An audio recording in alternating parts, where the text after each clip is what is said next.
आपकी डोर्सोनोडक्टमी शुरू कर रहे हैं। तो मैं आपको एक्सप्लेन करता जाऊंगा हम क्या कर रहे हैं।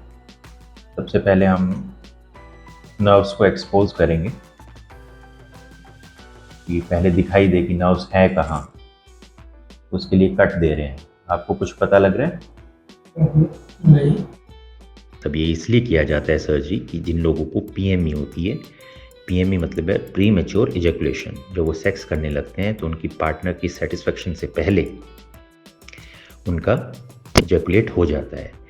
इसके लिए बहुत रीजंस होते हैं, लेकिन एक उसमें बहुत प्रोमिनेंट, बहुत इंपॉर्टेंट रीज़न होता है कि उनका जो ग्लैंड्स पेनिस है वो बहुत ज़्यादा सेंसिटिव होता है।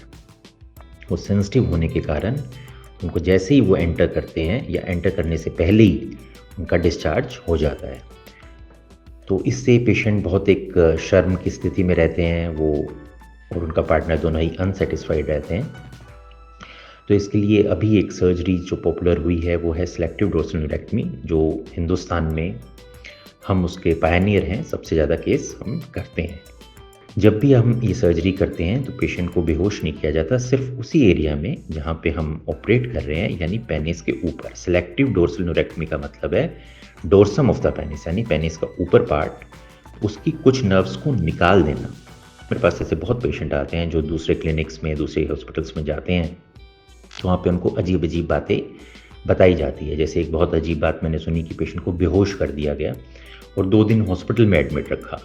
देखिए, ये सर्जरी ऐसी नहीं है कि इसमें आप पेशेंट को एडमिट रखें। एक पेशेंट आया जिन्होंने सर्जरी की थी, लेकिन उनको विश्वास नहीं था सर्जरी हुई है। हमने देखा तो अंदर नर्व्स ऐसी की ऐसी इंटैक्ट। और अभी रिसेंटली पेशेंट आया जिसको हम ऑपरेट कर रहे हैं, इसको एक क्लिनिक में बताया गया कि नर्व्स खोल के उनको बांध देंगे। देखिए, बांधने से नर्व्स में करंट फ्लो करता है। अगर आप बांध देंगे किसी तार को तो उसके अंदर करंट तो चलता ही रहेगा। उस नर्व्स को निकालना होता है और उनको दोनों एंड को जलाना होता है। इसमें पेशेंट का हमने इंसिजन दी है सबसे पहले। सुन करने के बाद पेशेंट पूरी तरह कंफर्टेबल है, आप देख रहे हैं। इंसिजन देने के बाद एक एक लेयर को धीरे धीरे हटाते हैं, सुपरफिशियल लेयर्स को, और बेसिकली कॉर्पोरा के ऊपर न्यूरोवेस्कुलर बंडल होते हैं जिनमें हम पहुंच जाते हैं। न्यूरोवेस्कुलर बंडल निकालने के बाद हम उसमें से नर्व्स को आइडेंटिफाई करते हैं। ये नर्व्स मैं जो दिखा रहा हूँ मैंने निकाल ली है। उन नर्व्स को कट किया जाता है और दोनों एंड को बर्न किया जाता है। इन नर्व्स को हम हमेशा पेशेंट को दिखाते हैं, तभी पेशेंट की भी सेटिस्फेक्शन होती है कि उसकी सर्जरी हुई है। नर्व्स को निकाल देने के बाद उनको अच्छे से ये देखा जाता है कि कहीं पे कोई तरह की ब्लीडिंग ना हो। जैसे इस वक्त हम वहाँ पे कोई अगर ब्लीडर है तो उसको रोक रहे हैं कॉटरी से।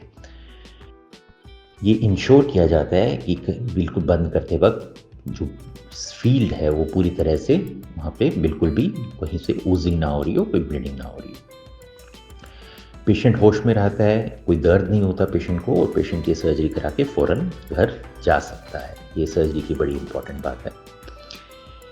ये सर्जरी जो है इसमें प्रिसाइजनेस ज़रूरी है, क्योंकि ये जो नर्व्स होती हैं ये बहुत महीन, बहुत पतली होती हैं। तो आपको एक्सपीरियंस होना चाहिए उन नर्व्स को आइडेंटिफाई करने का। सर्जरी बिल्कुल सेफ है। इस वक्त हम सर्जरी नर्व्स निकाल चुके हैं और वुंड को बंद कर रहे हैं। ये जो टाँके लगाए जाएंगे ये अपने आप घुल जाएंगे, आपको इसको कटवाने की ज़रूरत नहीं होती। घुलने का मतलब है वो टूट जाएंगे, 1 महीने के अंदर वो टूट जाएंगे और आपको इसकी परवाह करने की ज़रूरत नहीं होती। 1 महीने तक कोई बैंडेज भी नहीं होती। ऐसा नहीं है कि आपको 1 महीने तक उनको बैंडेज करना पड़ेगा। जैसे हमने ये सर्जरी की तो पेशेंट को हम एक बैंडेज कर देंगे, जो कि सिर्फ मरीज़ अगले दिन ही उस बैंडेज को निकाल देगा अपने आप, गीला करके। अगले दिन या 48 घंटे बाद जब वो उस बैंडेज को निकाल देगा तो फिर उसके बाद वो जो हमने टाँके लगाए हैं उनको उन्होंने साबुन पानी, नॉर्मल साबुन पानी से आप धो सकते हैं।